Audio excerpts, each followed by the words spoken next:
Today's video. Today I'm doing a deep dive into the 2024 presidential race, and this video focuses on the state of Colorado. So Colorado in 2020 voted for Joe Biden by 13.5% of the vote. Colorado voted for Hillary Clinton in 2016 by 4.9% of the vote, and it voted for Barack Obama over Mitt Romney in 2012 by 5.4% of the vote. And right now, based on the current polling average in the state of Colorado, Kamala Harris, the vice president, has 53%. Donald Trump, the former president, has 42%. It's looking more like Colorado will follow a path similar to 2020 than 2012 or 2016. And Colorado is interesting because in 2012, it was one of the top toss-up states, battleground states, that would decide the 2012 presidential election. In 2016, it was still considered a battleground state, but not exactly one of the top battleground states that Donald Trump was targeting. 2020, Colorado was virtually not talked about at all, pretty much accepting the fact that it was not a battleground state. And that's where I think we find the state right now, a state that used to be a battleground state, but I think we can now fully expect is a solid Democratic state. I think a good comparison to what Colorado is now would kind of be what Missouri was after the 2008 election, where Missouri was very, very close on the presidential level, and then after 2008 it just went very far to the Republican side. I think Colorado's kind of doing the same, but on the Democratic side. The national vote history in the last three elections: in 2020, Joe Biden won the popular vote by 4.4%. Hillary Clinton won it in 2016 by 2.1%. In 2012, Barack Obama won it by 3.9%. Right now, the head-to-head national vote average, Kamala Harris leads Donald Trump by 1.8%, which is almost double behind what the average margin of victory result was for the last three elections, which was 3.5%, and is 0.3% under what Hillary Clinton got in 2016. And I've been saying this every video that the polls, this is where the average has it as of the day I'm recording this video. But if you're Kamala Harris, you certainly don't want the national vote to only be a 1.8% lead. Because, again, remember, Hillary Clinton lost a very close election in 2016 at 2.1%. Now imagine the popular vote is 0.3% tighter, and Donald Trump is polling much better in every single toss-up state than he did in 2016. That is certainly not the best news that Harris would probably want to hear. When you look at Colorado, however, compared to the national vote, in 2020, Colorado voted 9.1% more Democratic than the popular vote. In 2016, Colorado voted 2.8% more Democratic than the popular vote. And in 2012, Colorado voted 1.5% more Democratic than the popular vote, an average across the last three elections of 4.5%. Colorado is one of those states where even if Harris does underperform Biden or Clinton or Obama in the popular vote, Colorado will likely be one of those states where that really doesn't matter. It's looking like Colorado will definitely be a pretty reliable Democratic state for Kamala Harris come election night. Looking at the presidential forecast for the state of Colorado, Electoral Politics has it as likely for Kamala Harris. Sabado's Crystal Ball has it as safe for Harris. Inside Elections has it as solid for Harris. Decision Desk HQ and The Hill has it as safe for Harris. And Cook Political Report has it as solid Harris. Aside from Electoral Politics, pretty much complete agreement. Colorado will be a pretty safe Kamala Harris state come election night. That'll probably be called somewhere close to when the polls close. Won't be too much of a fight in the state of Colorado in this election. Some counties I'm watching for in the state of Colorado.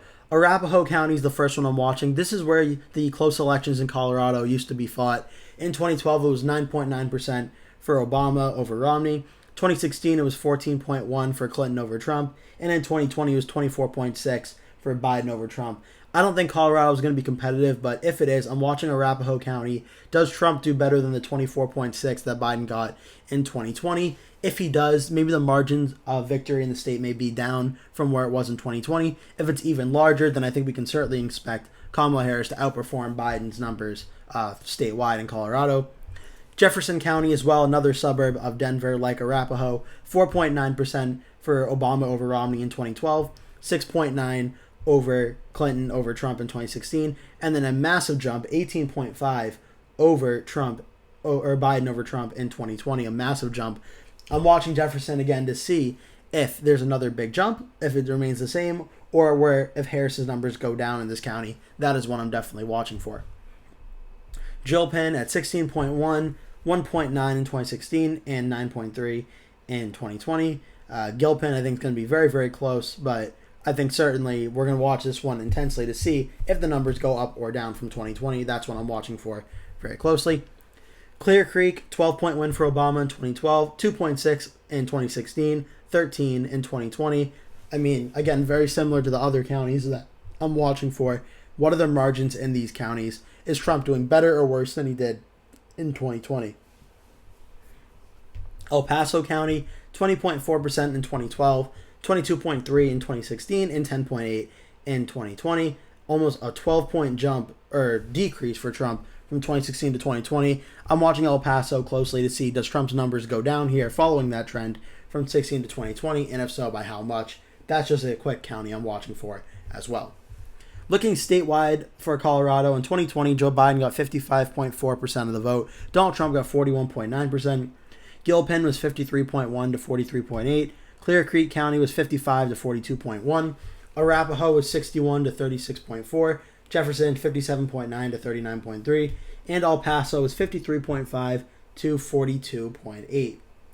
Now, looking at the 2016 map of Clinton versus Trump, a lot more undecided and third-party vote here than there was in 2020. 48.2 for Clinton, 43.5 for Trump. Gilpin was 45.7 to 43.8, a narrow lead and narrow win for Clinton. Clear Creek was 46.5 to 43.9 in favor of Clinton. Arapahoe was 52.8 to 38.6 in favor of Clinton. And Jefferson was 48.9 to 42 in favor of Clinton over Trump. El Paso was 56.2 to 33.9 for Trump over Clinton in that county. Definitely a closer election with a lot more undecided vote, but Clinton still won by over 5% of the vote.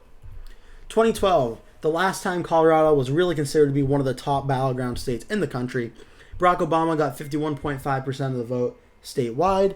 Mitt Romney got 46.1% of the vote statewide. Gilpin County 56.7 to 40.3. Clear Creek County was 54.3 to 42.3. Arapahoe 53.9 44. Jefferson 51.2 46.4. And El Paso 58.9 38.5. Again, this is the last time 2012 where Colorado was really considered one of the top battleground states around the country. I am definitely not expecting 2024 to be anything close to what this map ended up being. Looking now at the two parties for how they're going to go on Election Day, starting with the Republicans, in 2020, Trump got 41.9% of the vote. 2016, Trump got 43.5%. 2012, Mitt Romney got 46.1%. This gives a range based on the last three elections between 37.7% as a low and 50.3% as a high for the Republicans. And based on the last three elections, the average vote would be about 43.8% of the vote. Again, that's also factoring in 2012, which is a very good night compared to the last three elections. 2012 was very, very good. I don't think we're going to see anything close to 46% come election night for Donald Trump in 2024. On the Democratic side, in 2020, Joe Biden got 55.4%. 2016, Hillary Clinton got 48.2%. And 2012, Barack Obama got 51.5%. That is a range between 41 on the low and 62.6 on the high end. Every single one of the elections except for 2016 out of the last three broke 50% of the vote. That's an average vote percentage across the last three elections of 51.7. I fully expect Kamala Harris is going to exceed this 51.7% margin of the average vote across the last three elections in Colorado. For the Colorado 2024 prediction for its 10 electoral votes, I think Kamala Harris is going to win the state of Colorado, and I think she's going to do so at 54.6% of the vote to Donald Trump's 42.7% of the vote. That is a margin of victory of 11.9%, which is less than what 2020 was for Joe Biden, but definitely more than what 2016 and 2012 would be. I think there's a good case to be made that perhaps Harris's support may be getting a little bit too tall in Colorado. I'm not sure how much more the Denver suburbs can really move to the left than they already have in Colorado. And I'm not too sure. Maybe it's possible that it does go further left, but I think it goes slightly less left than 2020. I'm not really sure what the voter turnout's looking like for 2024 percentage-wise, if it'll be as Democratic as 2024. I'm not really expecting it will be as Democratic.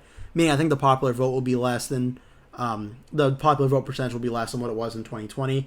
So 2024, I think it'll be a little bit less, which is going to hurt Harris's support a little bit in these heavily Democratic areas that Biden got. But I don't think it'll be anything significant to hurt her in a state like Colorado, where I fully expect her to win big. Whereas Trump getting 42.7%, that is a gain of 0.8% of the state. Again, I think just given the national vote is smaller in the average and closer than 2016 and 2020, I think that gives Trump a little bit of a boost, but nothing significant enough to say make this state of Colorado really competitive. So now going to the 2024 electoral map, Kamala Harris has 96 electoral votes on her side. Donald Trump has 37 electoral votes on his side. And right now I've done the states of Washington, Oregon, California, Hawaii, New Mexico, and Colorado for Harris. And on the Republican side, I have the states of Alaska, Montana, Idaho, Wyoming, Utah, Nevada, and Arizona for Trump. And there's going to be at least 1 to 2 more videos coming every single day leading up until Election Day for the 2024 electoral map. So please remember to stay tuned for that. And before I end the video now, please enjoy a sneak peek at my 2024 election night where I go over the poll closings in the state of Colorado. Also, remember to watch the full video, which I'll have linked at the end of my video. Please enjoy.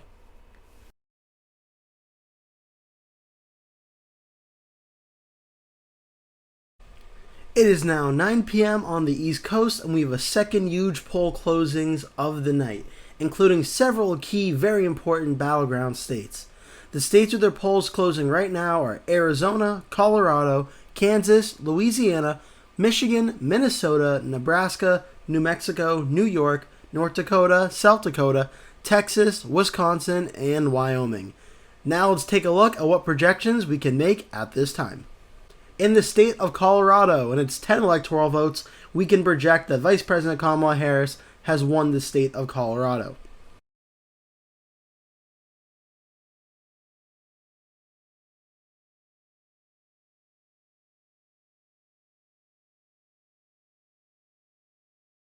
That will do it for today's video. Thank you so much for watching. If you enjoyed the video, please remember to give it a like. And if you really liked it, please remember to click the subscribe button. And make sure you turn post notifications on so you always get notified when I post a new video. That way you never miss one. Also, please remember to share this video with your friends and family if you really like the video. And remember to stay tuned because I'll be posting at least one video every single day leading up until Election Day. So I'd really appreciate it if you keep coming back and watching those videos. Thank you so much for watching, and I hope to see you in a future video.